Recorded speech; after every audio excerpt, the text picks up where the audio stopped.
পরম প্রেমময় শ্রী শ্রী ঠাকুরের শ্রীচরণে আমার ভক্তিপূর্ণ প্রণাম জানাই। শ্রী শ্রী বড়মা, শ্রী শ্রী বরদা ও শ্রী শ্রী আচার্যদেবের শ্রীচরণে আমার ভক্তিপূর্ণ প্রণাম জানাই। ঠাকুর পরিবারের প্রতি প্রত্যেকের চরণে আমার ভক্তিপূর্ণ প্রণাম জানাই। আজ আমি আলোচনা করব একজন দীক্ষিত দাদা। তিনি ঠাকুর ছেড়ে দিয়েছিলেন, ইষ্টভীতি ছেড়ে দিয়েছিলেন। কেননা তিনি দেওঘরে তার আত্মীয় স্বজনকে নিয়ে গিয়েছিলেন। সেখানে অর্ঘ্য প্রশস্তি না থাকায় অদীক্ষিতদের আনন্দবাজার প্রসাদ গ্রহণ সুযোগ হয়নি, তাই তিনি রেগে ছেড়ে দিয়েছিলেন।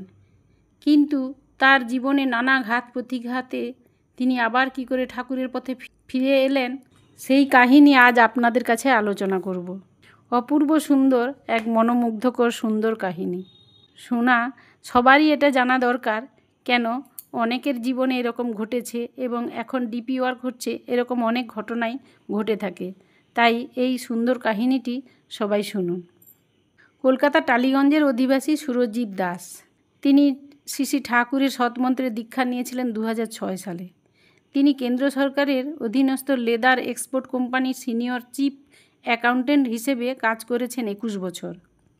2012 সাল নাগাদ তিনি তার বাবা, তার মা, তার স্ত্রী, শ্বশুর, বাড়ির কিছু আত্মীয়কে নিয়ে ঠাকুরবাড়ি দেওঘর যান। তৎকালীন সময়ে আশ্রমে থাকা এবং প্রসাদ নেওয়ার জন্য অর্ঘ্য প্রশস্তির প্রয়োজন ছিল, কিন্তু তার আত্মীয় স্বজন দীক্ষিত ছিলেন না, তাই আশ্রমে তাদের প্রসাদ নেওয়ার সুযোগ হয়নি। অভিমান হয় তার এই ব্যবস্থার উপর এবং ফিরে এসে তিনি তার সমস্ত নিয়মচ্যুত হয়ে ইষ্টভীতি ছেড়ে দেন। যেহেতু তিনি বেশ উচ্চপদস্থ অফিসার, জীবনে অভাব নেই, তাই গুরুর গুরুত্ব তার তখন বোঝা হয়নি। বেশ কাটছিল জীবন। চাকরিতে ছুটি না থাকার দরুন ফি বছর দুর্গাপুজোয় বেড়াতে যান, বিদেশ ভ্রমণ করেন। ঈশ্বরকে আমরা পরিত্যাগ করলেও তিনি আমাদের যে কখনো ত্যাগ করেন না, সেই কথাই আজকে আমি বলবো। অনুভব করতে পারি না, কারণ তিনি আমাদের চাহিদার বৃত্তি থাকেন না। এই যেমন অক্সিজেন পাচ্ছি, পেয়েই যাচ্ছি, সূর্যের আলো পাচ্ছি, কিন্তু বুঝতে পারছি না এসবের জন্য প্রকৃতি কতটা কাজ করছে। ঈশ্বরের ক্ষেত্রেও তাই। বিপদ এলে, তার থেকে মুক্তি পেলে তখনই অনুভব করি তিনি কে এবং কি করেন। 2022 সাল দুর্গাপুজোর সময় সুরজিৎবাবু তার 77 বছর বয়সী বাবা, 67 বছর বয়সী মা, স্ত্রী এবং 10 ও 4 বছরের 2 শিশুপুত্রকে নিয়ে তিনি বিদেশে ভ্রমণ করলেন। বিদেশ হচ্ছে ভিয়েতনামে। পরিবারের অভিভাবক তিনি। সমস্ত গুছিয়ে নিয়ে সন্ধ্যা 7টায় ফ্লাইট। যখন কলকাতায় ছাড়ছেন তখন অবধি কোনো কালো মেঘ যে তার মাথার আসতে পারে তা এবং মুক্তি পেতে তার জীবনে অভিভাবকের সামনে হাঁটু গেড়ে বসতে হবে, তা তিনি কোনো দিন ভাবেননি। তো তিনি প্লেনে আছেন, তখন রাত 1টা, আর ঘণ্টাখানেকের মধ্যে তিনি ভিয়েতনাম পৌঁছে যাবেন। হঠাৎ তার মা তাকে ইশারায় ডাকলেন। তার চোখ মুখ ভয়ার্ত। প্লেনের মধ্যেই সুরজিৎবাবুর বাবা মায়ের কাছে পৌঁছে দেখলেন বাবার শরীর খুব খারাপ লাগছে। ছুটে এলেন ডাক্তার, বিমান সেবিকার দল। যথোপযুক্ত চিকিৎসা করেও কিছুই লাভ হচ্ছে না। কিছুক্ষণ পর জ্ঞান ফিরতেই দেখলেন যে তার বাবা তাকে চিনতে পারছেন না। নতুন দেশে এসে হো চি মিন শহরের একটি হোটেলে আশ্রয় নেন তারা। দেখেন বাবার 103 ডিগ্রি জ্বর। ওষুধ, জলপট্টি কিছুতেই কাজ হচ্ছে না। সাইট সিনে যাওয়া হলো না। ওই দেশে ভারতীয় খাবার খুব পাওয়া কষ্ট। তিনি অনেক ঘুরে ফিরে খাবার আনতেন। ভাবলেন ফিরে আসবেন। সাথে মানুষজন বললেন হেনয় হয়ে ফিরতে। ওনারা চলে এলেন। বাবার পর এবার 10 বছরের ছেলের জ্বর, কাশি। সবাই ততদিন ভেবে নিয়েছে যে ওনাদের কোভিড হয়েছে, দূরত্ব বজায় রাখছেন সবাই। তারপর ওনার স্ত্রী, ছোট ছেলের জ্বর এলো। এদিকে 1 সপ্তাহের ট্যুর প্রায় শেষের দিকে। নিয়ম হলো 2 ছেলের RT-PCR টেস্টে কোভিড নেগেটিভ আসতে হবে, তবেই ভারত সরকার ওনাদেরকে ফিরতে দেবেন ভারতে। উনি বুঝতে পারছেন ওনার পুরো পরিবারের কি হয়েছে। উনি আর ওনার মা ছাড়া সবাই আক্রান্ত, জ্বর, সর্দি, কাশি। ফেরার আগের দিন 2 ছেলেকে নিয়ে গেলেন হাসপাতালে। দুরু দুরু বুক নিয়ে টেস্ট করলেন। পরের দিন রিপোর্ট দেবে, আর সেই দিনই রাতে ফ্লাইট ভারতে আসার। যদি পজিটিভ রিপোর্ট আসে তাহলে অর্থের সমস্যা। 14 দিন ওখানে থাকার মতন ডলার নেই ওনার কাছে। হঠাৎ ওনার মনে পড়ল ওনার তো জীবনে গুরু আছেন, কিন্তু তিনি ছেড়ে দিয়েছেন। তিনি ভাবছেন, কিন্তু বীজ নাম কিছুতেই মনে পড়ছে না। কি করবেন? তিনি ভাবছেন 18 বছর আগে আমি নিয়েছিলাম, অনেক বছর হয়ে গেল ঠাকুর ছেড়ে দিয়েছি, কিছুই তো মনে পড়ছে না। দিয়ে ঠাকুরকে এমনি এমনি স্মরণ করছেন। হঠাৎ তার মনে পড়ে গেল ঠাকুরের একটা, তিনি শতনুজ্ঞায় যে বলেছিলেন, আমি অক্রোধী, আমি অমানী, আমি নিরলস। তিনি নিরুপায় হয়ে ওইটা যতটুকু মনে পড়ে সেই লাইনগুলোই বলতে লাগলেন। ডুবে যাওয়ার আগে যেমন ভাসমান কিছু আঁকড়ে ধরে মানুষ, উনিও তাই ঠাকুরকে ওভাবেই আঁকড়ে ধরলেন। বড় ছেলের রিপোর্ট নেগেটিভ এলো, ছোট ছেলের রিপোর্ট দিচ্ছে না। ওনাকে হাসপাতাল কর্তৃপক্ষ এক জায়গায় বসতে বললেন। উনি বুঝতে পেরেছেন কি হয়েছে, শুধু ঠাকুরকে ডাকছেন। কিছু সময় পার হওয়ার পর ওনাকে রিপোর্ট দেওয়া হলো। দেখা গেল ছোট ছেলেরও নেগেটিভ আসলো। এবার নিজের চোখকেই তিনি বিশ্বাস করতে পারছেন না। ঠাকুর, তোমার এত দয়া, আমি সব ভুলে গেছি, কিছুই জানি না, তোমার বীজ নাম পর্যন্ত আমার মনে নেই, তবুও তুমি আমাকে রক্ষা করলে। যাই হোক, তিনি হোটেলে ফিরে এসে অসুস্থ স্ত্রী আর সকলকে নিয়ে গোছগাছ সেরে এয়ারপোর্টে চলে গেলেন, যাতে আর কোনো বাধা তাদের বিরুদ্ধে না নিয়ে যেতে পারে। পরদিন সকালে নামলেন কলকাতায়। অবাক কাণ্ড, বাবা, স্ত্রী এবং 2 ছেলে তখন হঠাৎ করেই সুস্থ হয়ে গিয়েছেন।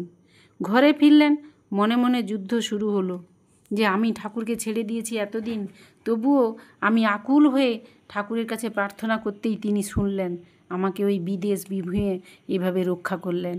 কিন্তু আমি কিভাবে ফিরব? শ্রী ঠাকুরের কাছে কিভাবে ফিরব? আমি তো সবই ভুলে গেছি, আমি কি স্বার্থপর। এইভাবে তিনি আত্মগ্লানিতে ভুগছেন। তারপর তার মা এবং ছেলে মিলে দীক্ষার পত্রে কাগজ খুঁজতে লাগলেন। তারপর পেলেন একটি কাগজ, তাতে একজনের ফোন নাম্বার আছে। তিনি ফতেপুর মন্দিরের ইনচার্জ পরেশচন্দ্র রায়ের। দেরি না করেই তাকে ফোন করলেন, সব কথা বললেন। পরের দিন থেকে শুরু হলো ইষ্টভীতি। এতদিন প্রচণ্ড মানসিক চাপ যাওয়ায় অনিদ্রা উদ্বেগ ঘিরে ধরেছে তাকে, ঘুমোতে পারেন না। 14 দিন না ঘুমিয়ে থাকার জন্য শরীরে কিছুই নেই। অফিস বন্ধু মনোরোগ বিশেষজ্ঞের খোঁজ দিলে ডাক্তারের কাছে সস্ত্রীক গেলেন, ওষুধ দিলেন ঘুমের, কিন্তু কোথায় কি। একদিন ঘুম হলো তো আবার সেই যন্ত্রণা, মাথা যেন তার ছিঁড়ে যাচ্ছে। উপায় তো তিনি কিছুই বুঝতে পারছেন না, কি করবেন। পরেশ কাকু হঠাৎ বিনা নোটিশেই উপস্থিত হলেন ওনার বাড়িতে। দীক্ষা হলো ওনার স্ত্রী এবং বড় ছেলের। নাম ধ্যান প্রার্থনায় যেন একটু স্বস্তি এলো, কিন্তু তবুও উনি পুরো ভালো হচ্ছেন না। এক মাসতুতো দিদি নিয়ে এলেন এক আয়ুর্বেদিক ডাক্তারকে। সব দেখে শুনে টেস্ট করে তিনি বললেন, সুরজিৎবাবুর কোনো রোগ হয়নি, শুধু মানসিক চাপ যেটা গেছে সেটার থেকে বের হওয়া যাচ্ছে না ওনার। তিনি জানতে পারলেন যে সুরজিৎবাবু ঠাকুরের দীক্ষিত। এদিকে ডাক্তারের মেয়ের বিয়ে হয়েছে ঠাকুরবাড়ি দেওঘরের কোনো এক সহপত্তিকের সাথেই, অর্থাৎ যে ডাক্তার আয়ুর্বেদিক ডাক্তার দেখতে এসেছেন তার মেয়ের। ডাক্তার বললেন, ঠাকুর আছেন, আর চিন্তা করবেন না।